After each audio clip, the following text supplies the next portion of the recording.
They need to win this Boston series. All right. No. Oh, it's not going to happen. Yes, sir, there she goes. Hello and welcome to episode 139 of Section 138. I'm your host, Mark Colley. As always, joined by Bryson and Jacob. How are you guys? Doing great, Mark. Wasn't a very good weekend for the Blue Jays themselves, but we're still here. And, just I'm good, but the team, it was very frustrating this weekend. And as people can probably tell from your background, you're enjoying the nice weather up in, where are you again? As George Springer Collingwood? once said, I'm in a undisclosed location in the Oh. mountains. Yes. Okay. Well, Jacob, how are you? Well, I'm trying to be good, but this team is really starting to get on my nerves. Like this, we're getting into the final 2 months of the season, and they are continuously losing games. But it gets better. They're going home soon, but it's been a tough weekend for them, honestly. Yeah, tell me about it. I drove to New York yesterday to see them at Citi Field, which first off, love Citi Field. Never been there before. It's a beautiful stadium. Not a beautiful game to watch, though. Blue Jays lose 5-4. Then they win 10-3 on Saturday, and they also lose 3-0 on Friday. So their good record against National League teams kind of goes out the window in this series. I think the most notable thing from this series, or the thing that's most different from the rest of the season, is the lineup shakeup. Previously, the lineup had been moving like clockwork. You could predict every single day it's going to be Semien, Bo, and Guerrero 1, 2, 3. Yes, there was some fluctuation between Springer and Hernandez, Grishik 4, 5, 6, but 1, 2, 3. You knew what it was going to be day in and day out. And then after that shutout game on Friday, where the Blue Jays have nothing cooking at the top of the lineup, Charlie Montoyo changes things up. He goes with George Springer, finally back to the leadoff spot, a long overdue move. I think all of us agree on that. He moves Vladimir Guerrero Jr. up to the 2 spot, which I think is an interesting move. I was not a fan of it at the beginning. Obviously, it's worked out. And then Marcus Semien down to the 3 spot, followed by Bo Bichette and Teoscar Hernandez at number 5. The move worked on Saturday. The Blue Jays scored 10 runs. It didn't work to the same extent on Sunday, but the top of the lineup was still working. You had, I think, all the guys, top 5 of the lineup, had at least 1 hit. A bunch of them had 2 hits. Vladdy had a long single and a walk, if I remember correctly. So it was still working, even if the offense didn't put up the big numbers. I don't know. I'm skeptical of any miraculous lineup change. I think it's more theater than anything. And I know people were calling for changes to the lineup, and I can get behind moving Springer to number 1, but I'm not really sure it does anything. I think it's more theater, more theatrics, more just saying, look, we have to change something because people are upset, than it actually is doing something definitive to the lineup, that it's actually changing any of the results. I fully agree, but you said it worked, and it flat out did. In the first game, the top 5 was 0 for 18. They got shut out that game, didn't score any runs. However, in the second game where they won 10-3, all 10 of those runs came from the top 5 in the order. It was Springer had an RBI, Semien had 3 RBIs, Bichette 2, Hernandez 4. It worked. I mean, could it have worked with the lineup being previously the same as it was in the first game? Yeah, probably. I mean, it's the same 5 guys, just in a different order. But something had to change. I mean, considering the Blue Jays lost the series to the Red Sox and they had just been shut out by the Mets, something had to change. And as I alluded to in the beginning, something you need to continue or you need to start winning these games. And Charlie Montoyo said, okay, my guys are not doing what they need to do. We're going to shake it up because they have the tools to win. And we saw them, at least they were in all 3 of the games, I would say. I know they didn't win 2 of the 3, but I would say that they were at least in them, meaning they have the tools to get the job done. You just have to rearrange it, and it worked. In the second game, I'm going to say the offense did its job. I know they ended up losing 5-4, but I think I can speak for a lot of people when I said that was more on the pitching that faltered late in the game and resulted in them losing. I mean, Ross Stripling was fantastic in that game.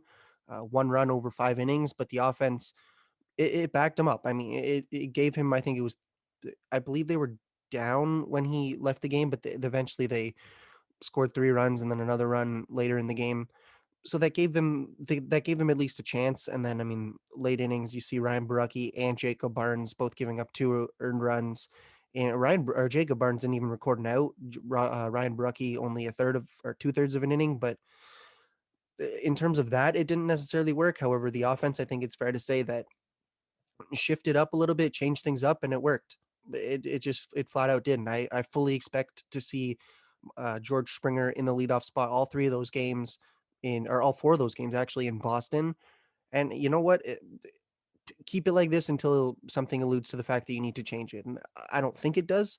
Honestly, I mean, I will say I was surprised to see Guerrero in the number 2 spot. I thought he would stay at 3. Maybe you move Simeon or Bichette to the second spot, but I'm not really complaining, honestly. It's the same guys, and they're all good guys. You have Springer can get on base. Springer can get on base, but he can also hit it out the ballpark. Guerrero can do the same thing. Simeon, Bichette, Hernandez, like these are all guys that to some extent are power hitters, but they're also guys that can just flat out hit and they can get you runs.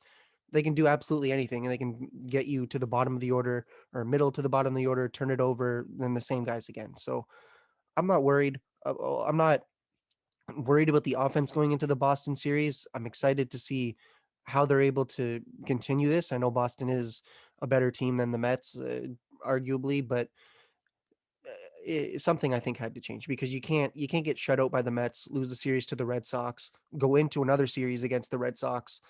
I think they're now 4.5 games out of a wild card spot. Like at some point, you got to look at your guys and say we got to change things because playoffs are not expanded this year. You need to start winning games. You know, we're going into the trade deadline is 4 days away as of recording this on the 26th of July, or yeah, the 4 days. I keep forgetting that July is 31 days, not 30. But point is, the season's almost over, or you're going into the long stretch, the home stretch of the season. You got to start winning games.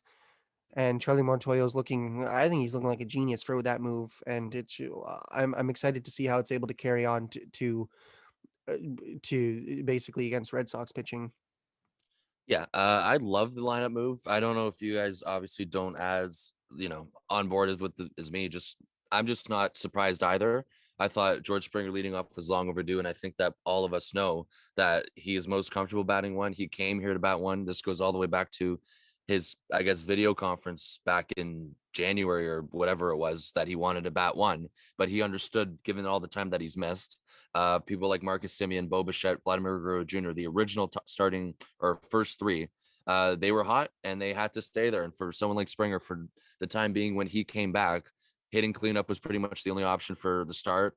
And Semien slowly started cooling off. Not a lot. He's still playing really well. Obviously, he hit that 3-run home run in the series. But what I'm trying to say is his numbers like dipped a little bit to the point where Charlie Montoyo was comfortable making the move. And I think that game on Friday night was very it was a disappointing one.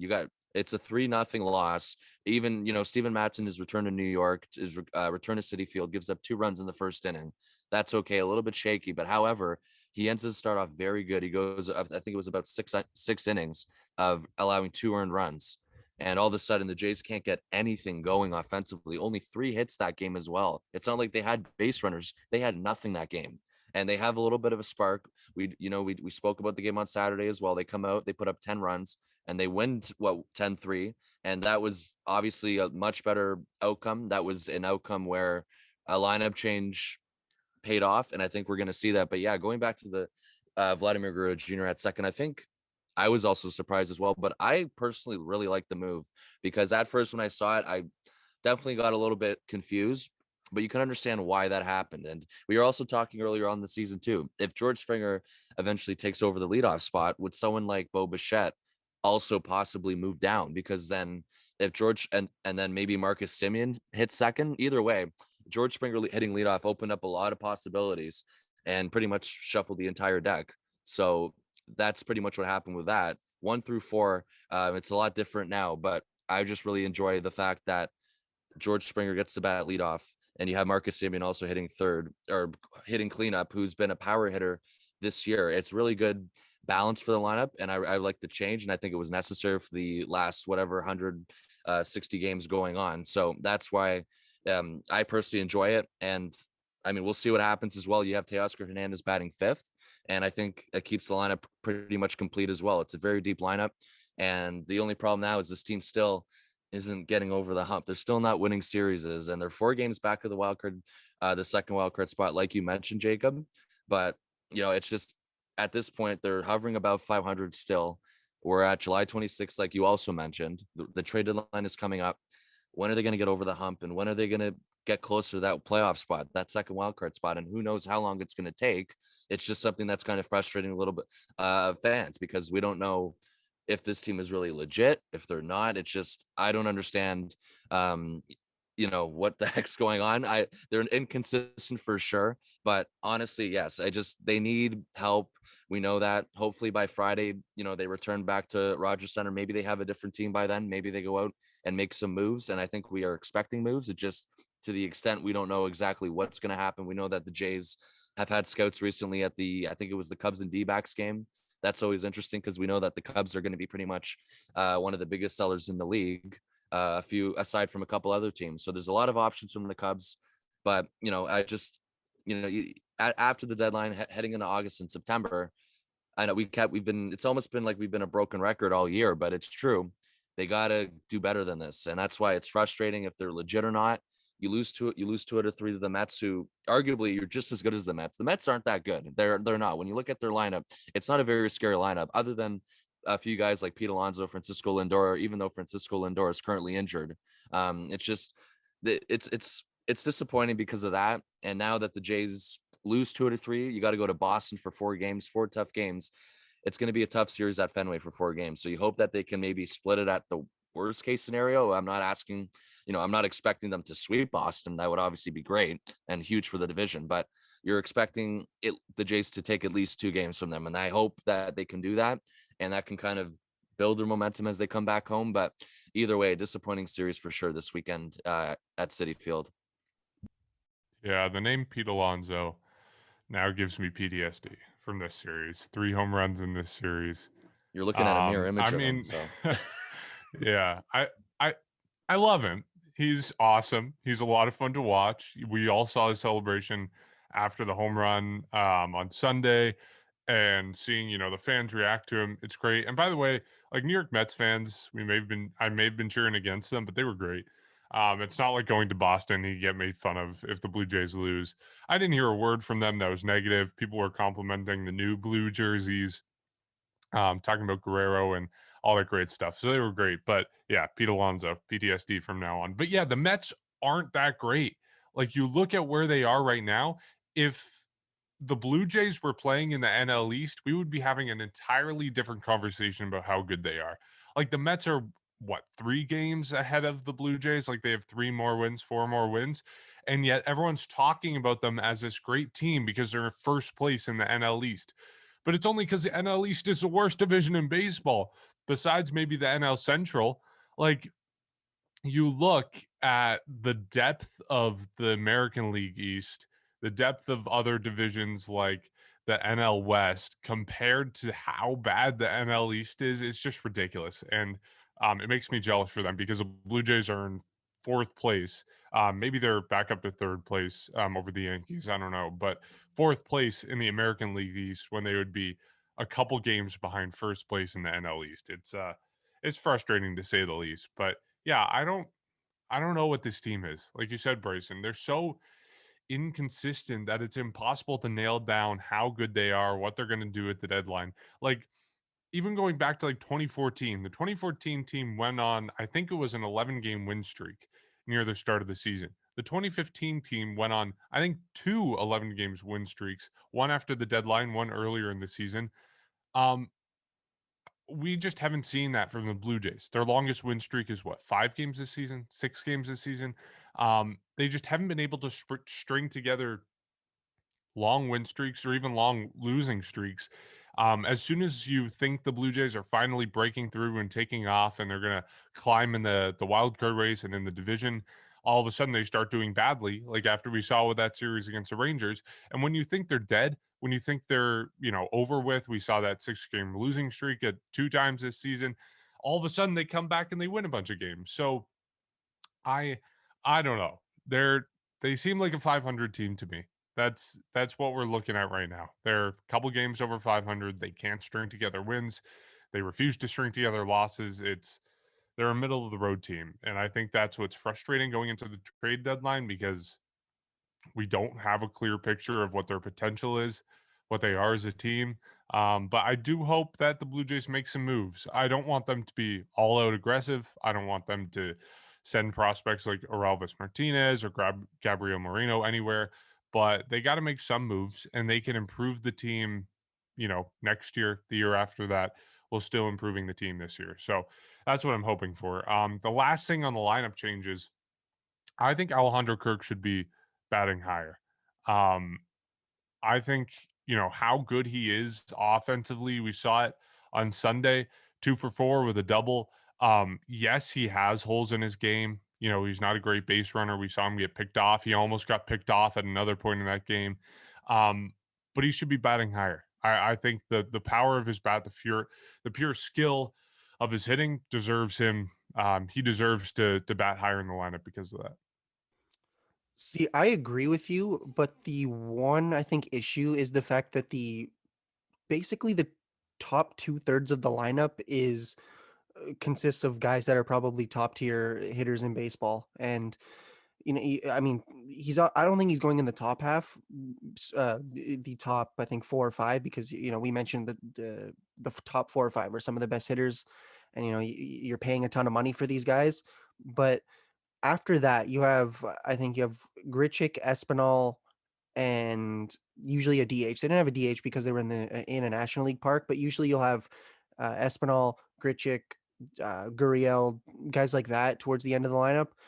And primarily all year, it's just been the catchers, the ninth hitter, whether it was Danny Jansen, Reese McGuire, Alejandro Kirk, Riley Adams, any of these guys. And with Alejandro Kirk, I think he deserves to be higher in the lineup, but I think at best he would be 6th or 7th, just simply because, I mean, you also got to remember he is a righty, and if you have guys like Kevin Biggio hitting, you're kind of going to give him a little bit of leverage just because he is a lefty to break up all those righties at the top half. But maybe you move Grichuk down to 7th and Espinal down to 8th. But even with Espinal, he's actually having a very good offensive season. He hitting 320 right now in 55 games. So he's only played about, I think, like half the games that the team has had, although he has bounced around AAA and the major leagues. But still, he in 130 plate appearances, a 320 average and a 362 on base percentage. Like with him, if say you move him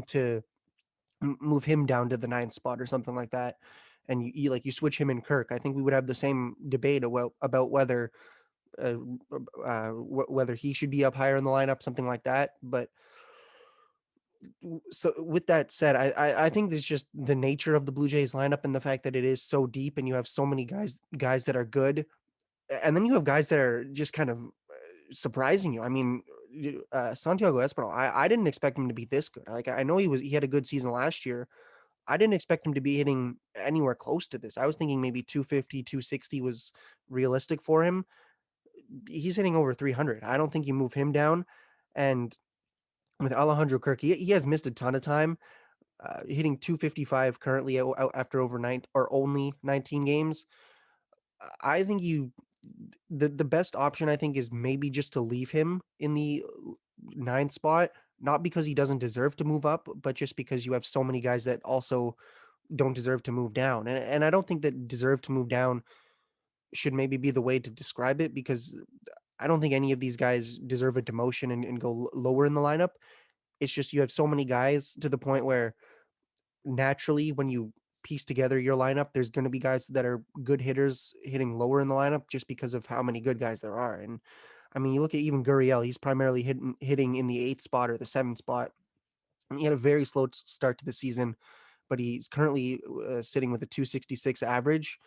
Same thing. Like at the end of the day, there's just way too many good hitters, and that's not a bad problem to have. Like if you're in the World Series, I would take Lourdes Gurriel Jr. as your 8th hitter, Alejandro Kirk as your 9th hitter, Santiago Espanol as your 7th hitter. Like those guys, I think could easily string together a rally and could be 4 or 5 hitter, maybe not 4 or 5, but like 4, 5, 6, 7 hitters on any other average or below average team. But just because of how good the top 5 and the top 6 the Blue Jays is, they have to be lower in the lineup. But I don't think that. I think realistically, they're not going to move. Like Kirk is not going to move from the 9th spot. Or he moves up to the 8th, but he's probably not going too much higher just because of how many good hitters there are. And who knows? Maybe, hear me out. Maybe he's could be used as trade bait.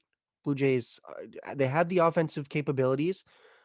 I'm not saying that I would want him to get traded, but when you think about it, if you're ridiculously talented offensively and you need pitching help, I'm just saying Ross Atkins, it could happen.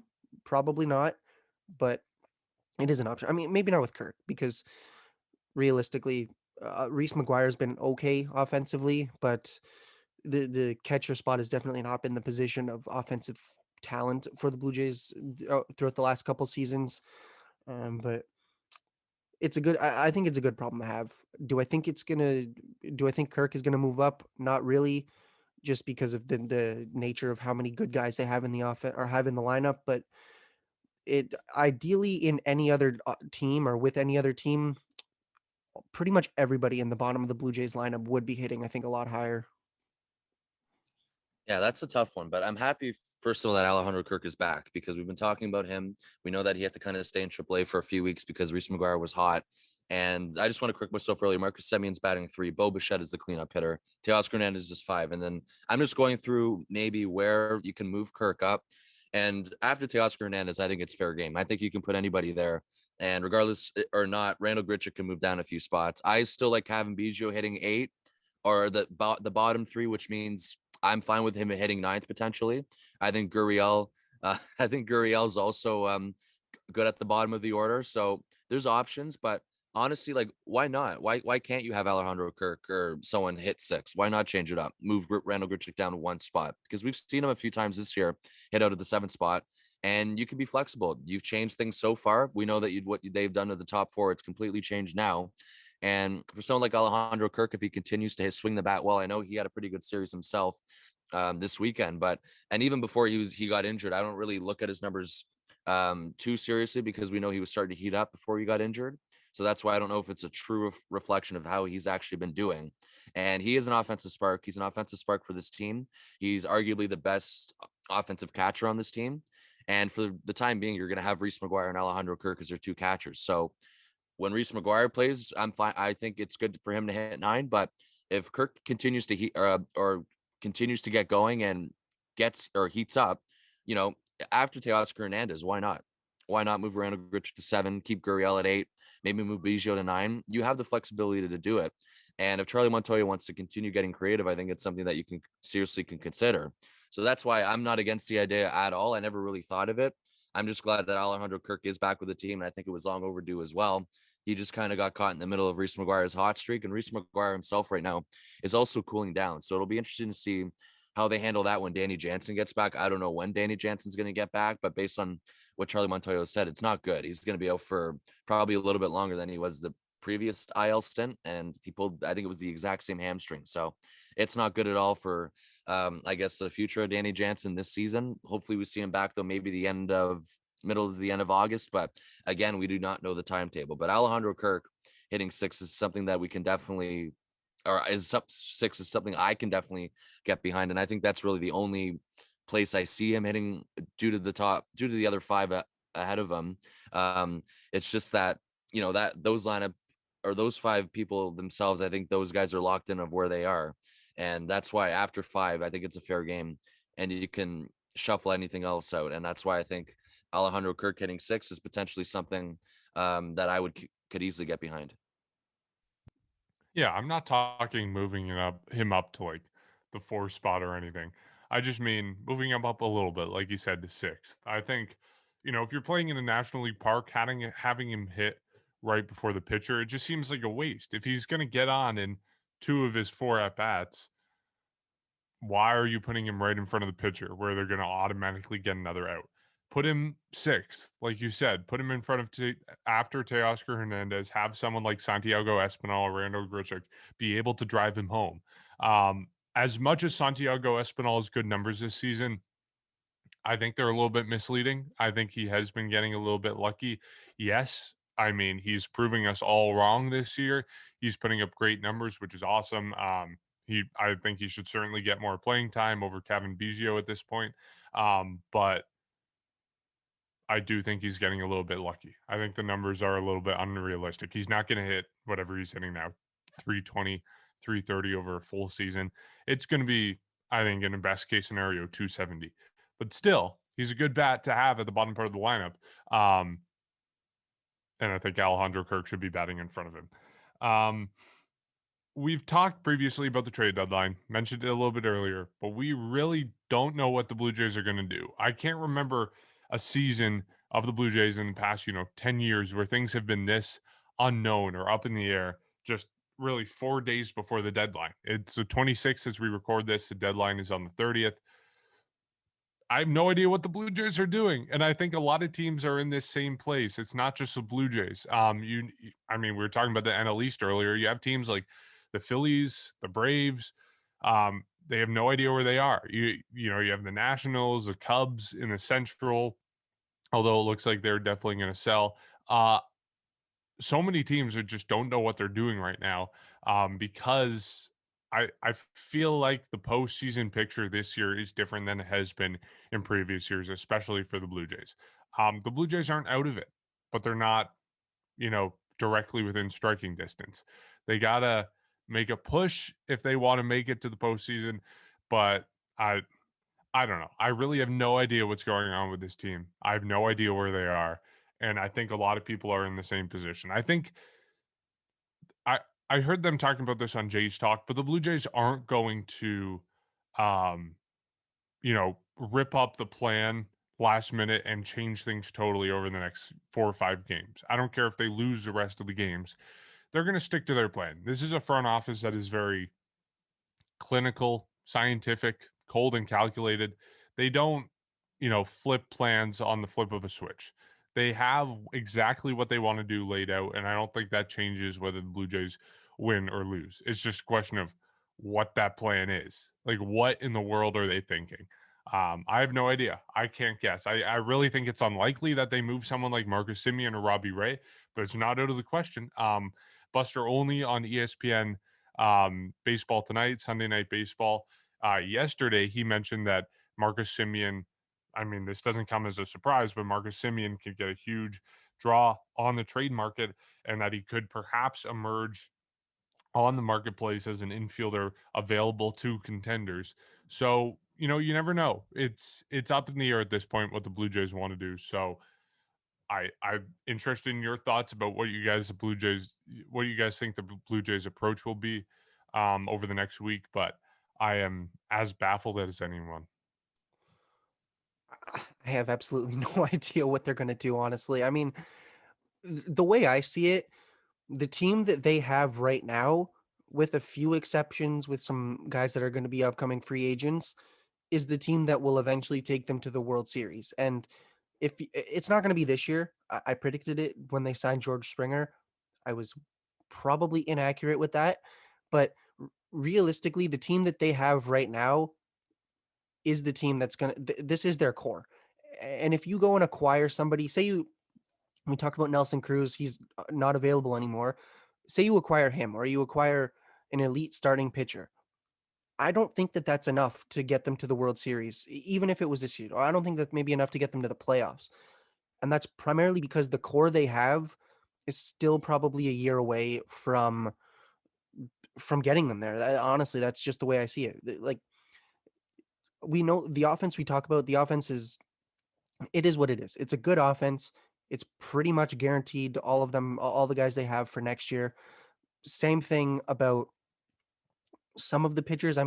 Ross Stripling they have for next season. Alek Manoah they have for next season. Same thing with Ryu. Pearson's not really been a factor this year, but they still have him. So the guys that they have are the guys that are going to get them to where they eventually want to go. I don't really know where you add right now because at some point you're either sacrificing a prospect or sacrificing your future, or making an ill-advised move to blow up part of the major league roster. And I don't think that that's realistic. And even if they get somebody, I don't think that that would necessarily be enough. I think, like, look at, say, the 2015 team. I think that's a good example. Josh Donaldson, Jose Bautista, all these guys, they were probably in their prime, arguably. Like, they were the guys that could have won them the World Series, and if they didn't lose to the Royals, they would have won the World Series, and I knew it. But let's not get into that. That team was a few pieces away from being a World Series contender. They got the pieces, and they almost won the World Series. They were almost there, almost there. And I'm still getting angry about that. But point is that team was a few moves away from winning and from being good enough. This team, I still think, is a year away from that. Maybe next year you buy in a little heavier.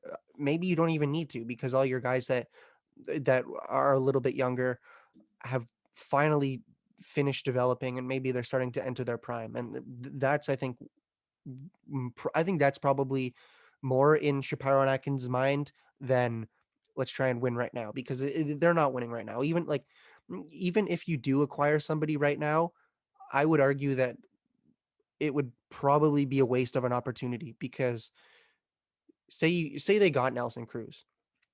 Yeah, it would be cool to have him, but you have him for half a season and then that's it. Like, they really don't go anywhere far with him this season. So that's why I think the trade deadline right now is just so difficult to predict, because honestly anything could happen. The Blue Jays could blindside us and make a blockbuster move. I don't think that's realistic, but it could in theory happen. And then you also got to remember, like, they've made some moves, I think, going into the trade deadline. They acquired plenty of relievers, and to a degree it's worked, sort of. I mean, Jacob Barnes is kind of not necessarily been the guy. I mean, he's had a few good outings, but he's been okay. And you look at Adam Simber, like the moves have been okay. I mean, realistically, like, how many more do you think they would make, and how many do you think they would target to a specific area? Because maybe you acquire a starter, maybe you acquire a reliever. I don't really think that a position player is realistic unless you get rid of one. Like, say you get rid of Marcus Semien, then there's in theory a hole that you need to fill, unless you want to put Santiago Espanol or move guys around. But the point is I have no idea what they're going to do.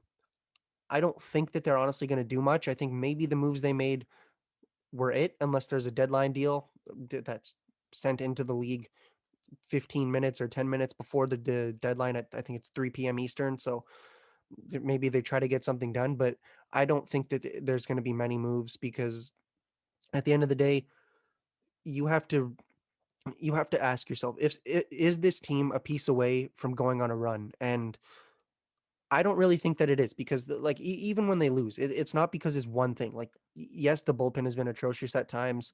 Starting pitching has been pretty good, I would say. It's had its moments, but it's been pretty good.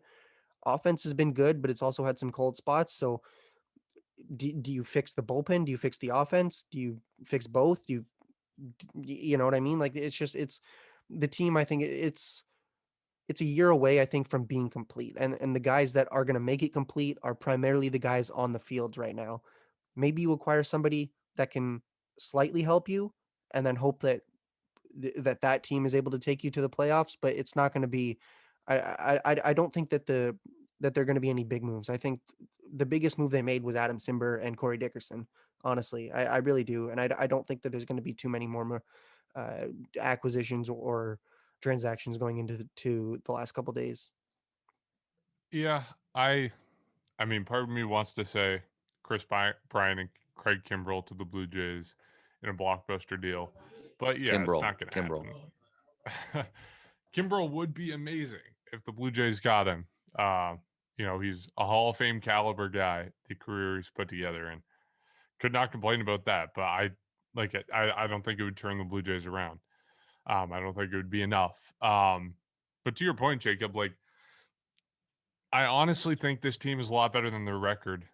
They've lost so many one-run games. Their run differential is so much higher than so many other teams. I think if you make that one electrifying move, that Troy Tulowitzki acquisition, that David Price acquisition, you could push this team into win now mode. Not so much that you actually have to win now and that you're selling off prospects and stuff like that, but that the energy is there, that the team has a sense of urgency, that they're going to go on a win streak. I think it could happen. It's just a question of whether it's worth it. That entirely depends on what the market is, what the Blue Jays approach is going to be. Yeah, I don't know. We're going to see in 4 days. It's going to be a fun time, and I think a lot of teams, like I said, are waiting until July 30th to see how the dominoes fall. So we will see. We will wrap it up there. Thank you to everyone who listened to this episode of Section 138. I do understand that we were having some issues with episode 138 of Section 138. It wasn't appearing for some people on Apple Podcast. So hopefully, if you're listening to this, of course, all those issues will have been sorted out. But we're hoping we don't encounter that again. If it does, we will deal with it when it happens. But until then, if you are listening to this podcast, you can rate and review our podcast on Apple Podcasts. You can support our podcast on Patreon, patreon.com/section138pod. You can follow us on Instagram and Twitter at section138pod. And lastly, as always, you can watch our episodes on YouTube, which regardless of the problems we might be having with Apple Podcasts, our podcasts are always available on YouTube. So if need be, you can watch them there. Thanks for listening this week. We will catch you at the end of the trade deadline when the Blue Jays have finally made some moves, hopefully.